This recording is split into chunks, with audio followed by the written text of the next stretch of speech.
Hello friends, दोस्तों अभी का जो मेरा टॉपिक है दोस्तों वो है तांबा, कॉपर के बारे में दोस्तों मैं। और कॉपर के बारे में दोस्तों मैं पूरा बता दूंगा, लेकिन पिछले क्लास में मेरा लेट से कुछ क्वेश्चन बच गया था दोस्तों, उसको मैं लेके आया हूँ दोस्तों, बहुत इंपॉर्टेंट है। जैसे मैंने बताया था दोस्तों, लेड शीशा जो है सबसे अस्थायी तत्व है और दोस्तों इसका उपयोग कागज पर लिखने में होता है। याद रखिएगा, मैंने यहाँ लिखा है कि लेड का प्रयोग कागज पर लिखने में होता है, इस बात को नोट कर लीजिए। अगला है दोस्तों, इस लेड का प्रयोग कागज पर लिखने में होता है। अगला है दोस्तों, कार्बन शीशा का प्रयोग कृत्रिम अंग के निर्माण में होता है। जैसे मान लीजिए आर्टिफिशियल जो ऑर्गन होता है, कृत्रिम अंग बनाना है दोस्तों, कृत्रिम अंग जहाँ बनाया जाता है दोस्तों, या फिर प्लास्टिक सर्जरी हो दोस्तों, तो उसमें कार्बन और लेड दोनों को मिक्स करके दोस्तों उसका प्रयोग किया जाता है। अगर आपसे सवाल पूछे कि कृत्रिम अंग बनाने में किसका प्रयोग किया जाता है, तो दोस्तों याद रखिएगा कार्बन और लेड का। दोस्तों बुलेट जो बनता है, गोली बनता है, उसमें किसका प्रयोग किया जाता है, तो याद रखिएगा दोस्तों बुलेट बनाने में भी आर्सेनिक और लेड का प्रयोग किया जाता है। आर्सेनिक और लेड का प्रयोग किया जाता है, मैंने लिखा है लेड और आर्सेनिक का प्रयोग गोली बनाने में किया जाता है।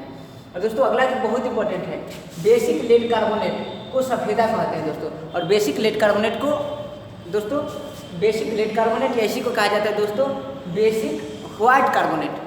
दोस्तों व्हाइट लेड इसी को कहा जाता है, व्हाइट लेड या बेसिक लेड कार्बोनेट या फिर सफेदा, इसी को कहा जाता है दोस्तों। इस नोट्स को लिख लीजिए दोस्तों और याद कर लीजिए, बहुत इंपॉर्टेंट है आपके लिए। मैं फिर से दोहरा दे रहा हूँ दोस्तों, लेड जो है, लेड इसका संकेत होता है दोस्तों Pb।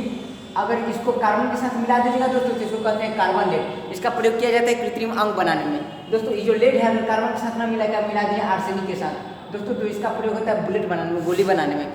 अगर प्रॉपर अकेला लेड है दोस्तों तो इसका प्रयोग होता है कागज पर लिखने में। और दोस्तों अगर बेसिक लेड कार्बोनेट हो दोस्तों, इसमें CO3 मिला दिए दोस्तों तो कार्बोनेट हो जाए, इसे सफेदा कहते हैं दोस्तों। हमारा लेड कंप्लीट हो गया दोस्तों। लेड मैंने बताया, बस उतना आप याद रखिए, उसका दोस्तों कहीं भी कोई समस्या नहीं होगी लेड के बारे में। मैंने पिछले वीडियो के लेड के बारे में बताया दोस्तों, उस वीडियो को भी देख लीजिए एक बार अच्छे से लेड के बारे में पूरा। और दोस्तों इसको लिख लीजिए, नोट कर लीजिए और पढ़ लीजिए, कहीं कोई समस्या नहीं होगी। अगला दोस्तों मेरा टॉपिक है वो है तांबा के बारे में। और दोस्तों तांबा के बारे में सुन लीजिए पूरा। दोस्तों तांबा जो है, मनुष्य सबसे पहले तांबा का औजार बनाया था, सबसे पहले। याद रखिएगा सबसे पहले कौन सा धातु का औजार बनाया था दोस्तों, तांबा का।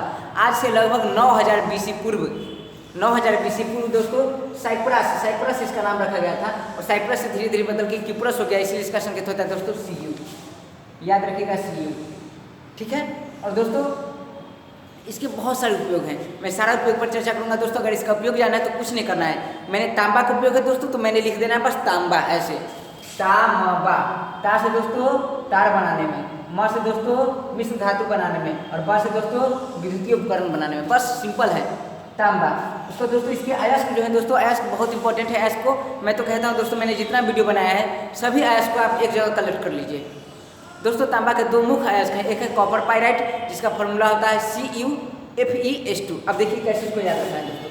तो कॉपर मैंने कुछ दिन बताया था दोस्तों, कुछ दिन पहले बताया था, कॉपर तो तांबा है, कॉपर। और पाइराइट मैंने बताया था लौह पाइराइट, आयरन पाइराइट का फॉर्मूला क्या होता है दोस्तों, FeS2। बस उसको जोड़ देना है, FeS2, जिसे झूठा सोना कहते हैं, बेवकूफ़ों का सोना कहते हैं। मैंने 50 बार बताया इस बात को, बेवकूफ़ों का सोना और कॉपर को जोड़ दीजिए तो बन जाता है कॉपर पाइराइट। ये कॉपर का मुख्य अयस्क है। और दोस्तों कुछ नहीं करना है, एक होता है कॉपर गलांस, इसका फॉर्मूला होता है Cu2S, इसको कहते हैं कॉपर गलांस, इसको भी याद कर लीजिए दोस्तों, बहुत इंपॉर्टेंट है। आगे जो है दोस्तों कॉपर के यौगिक, और कॉपर के यौगिक तो बहुत ज़्यादा इंपॉर्टेंट है दोस्तों, सबसे मुख्य यौगिक है दोस्तों, उसे कहते हैं कॉपर सल्फेट। कॉपर सल्फेट दोस्तों CuSO4, याद रखिएगा कॉपर सल्फेट CuSO4। इसका नाम दोस्तों अन्य दो नाम इसका है, एक है नीला थोथा ब्लू विट्रॉल, और दोस्तों इसे नीला काशिश भी कहते हैं, नीला काशिश भी कहते हैं दोस्तों। अगर इसका यूज याद करना है तो कुछ नहीं कीजिए, नीला काशिश सीधे लिख दीजिए ना। से दोस्तों निर्जलीकरण में यूज किया जाता है कॉपर सल्फेट का। और दोस्तों न से लाइकेन या परजीवी की सुरक्षा में, जितने ही परजीवी उसकी सुरक्षा में कॉपर सल्फेट का प्रयोग किया जाता है दोस्तों। उसका क से कृषि उद्योग में प्रयोग किया जाता है, स से सेल बनाने में किया जाता है, जिससे बैटरी बनता है दोस्तों, उसमें प्रयोग किया जाता है कॉपर सल्फेट का। और दोस्तों स से संपूर्ण फ्लेइंग विलयन बनाने में दोस्तों, फ्लेइंग विलयन बहुत इंपॉर्टेंट है।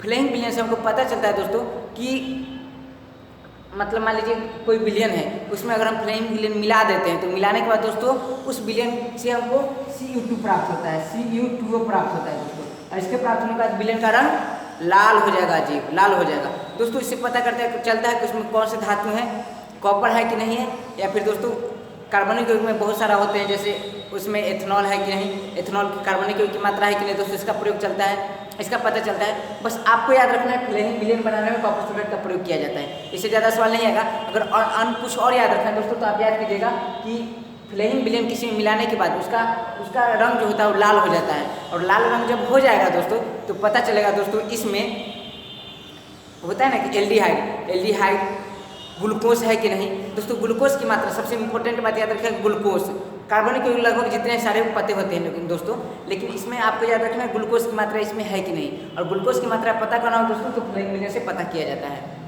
फ्लेविंग विलेन मिलाने के बाद उसका रंग लाल हो जाएगा, क्यों? क्योंकि वो कॉपर ऑक्साइड बन जाता है। अब दोस्तों एक बात मैं बताता हूँ, बहुत ज़्यादा सवाल पूछा जाता है कि क्या होता है जब कॉपर सल्फेट के विलेन में लोहे की कील को डाला जाता है तो विलेन का रंग क्यों बदल जाता है दोस्तों, ऐसा क्वेश्चन आता है। तो कुछ नहीं करना है, सिंपल है दोस्तों, कॉपर सल्फेट तो CuSO4 इसके विलेन में डालेगा आप Fe। दोस्तों मैंने एक ट्रिक बताया था कुछ दिन पहले, मेरा आप अगर सारा वीडियो देख लेते हैं तो यकीन मानिए कहीं भी केमिस्ट्री में कोई समस्या नहीं होगी। मैंने एक ट्रिक बताया था, लिखवा सरकाना मगल मंजन कर फेकर को निशन पभ। मैंने ये भी बोला था कि आप लोग प्लीज इसे रट जाए। अगर उसको याद कर लेते हैं दोस्तों तो केमिस्ट्री के 50 सवाल हल हो जाएंगे।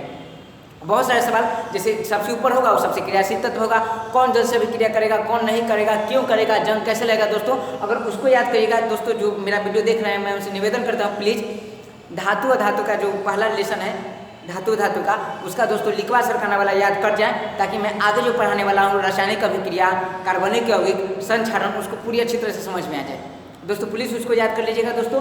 और यह सवाल है कि क्या होता है जब कॉपर सल्फेट के विलेन में लोहे को डाला जाता है। तो कॉपर सल्फेट के विलेन में लोहे को डाला जाता है दोस्तों, तो उस सारणी को देखिएगा, लिखवा सरकाना मगल मंजन कर फिर कटको निशन पभा, उसका सोचा पाता। तो दोस्तों उसमें पता चलेगा कि लोहा ऊपर होगा और तांबा नीचे होगा। इससे पता चलता है कि लोहा ज़्यादा क्रियाशील है, तांबा कम क्रियाशील है।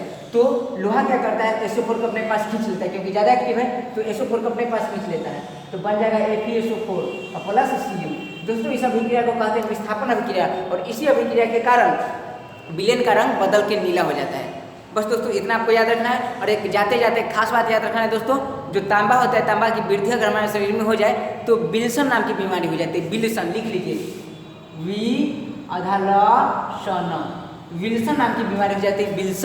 विल्सन नाम की बीमारी हो जाती है, इस बात को लिख लीजिए। अगर कॉपर की मात्रा हमारे शरीर में बढ़ जाए तो विल्सन नाम की बीमारी हो जाती है दोस्तों। कॉपर से इससे ज़्यादा सवाल नहीं आएगा दोस्तों। अगला जो मैं लेसन लेके आ रहा हूँ दोस्तों बहुत इंपॉर्टेंट है, कार्बोहाइड्रेट लेके आऊँगा, विटामिन लेके आऊँगा, बहुलक लेके आऊँगा दोस्तों। बहुलक से बहुत ज़्यादा सवाल पूछे जाते हैं। रबर कैसे बनते हैं दोस्तों, बहुत इंपॉर्टेंट लेसन है, प्लीज़ उसे जरूर देखें। और दोस्तों ये वीडियो अगर आपको पसंद आता है तो इसे शेयर कीजिए, लाइक कीजिए, कमेंट जरूर कीजिए दोस्तों, क्योंकि आपके कमेंट से पता चलता है कि दोस्तों मैं कितना बेटर कर रहा हूँ।